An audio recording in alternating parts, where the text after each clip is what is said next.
Iwata Joy muling binisita ng Team Kalingap. Isa namang mapalang araw mga Kalingap.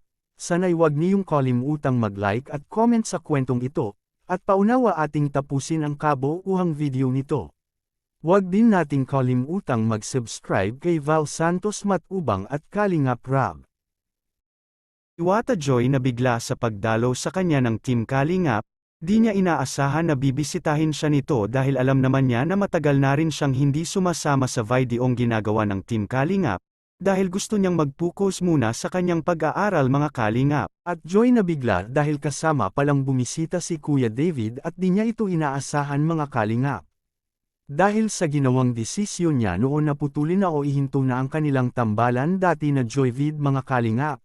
Kaya malaki talaga ang kanyang papasalamat sa Team Kalingap at lalo na kay Kuya David sa magandang ginagawa nito sa kanya, na hindi sa kinakalimutan mga Kalingap at muli namang kinilig ang mga viewers lalo na ang mga fans sa kanilang muling pagkikita mga Kalingap, at hiling ng marami na sana ay magkabalikan na ang kanilang tambalan na kanilang sinimulan noon.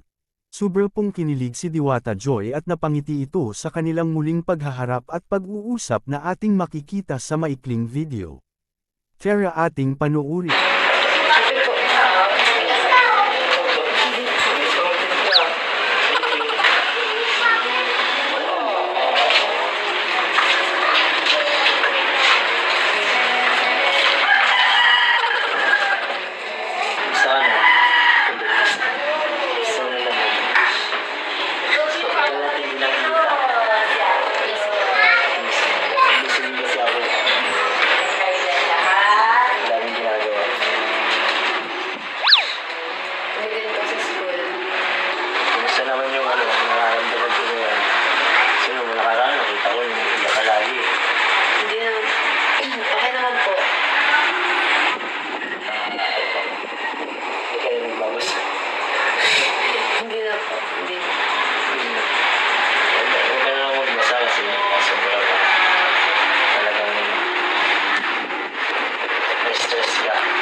Pasensya na kung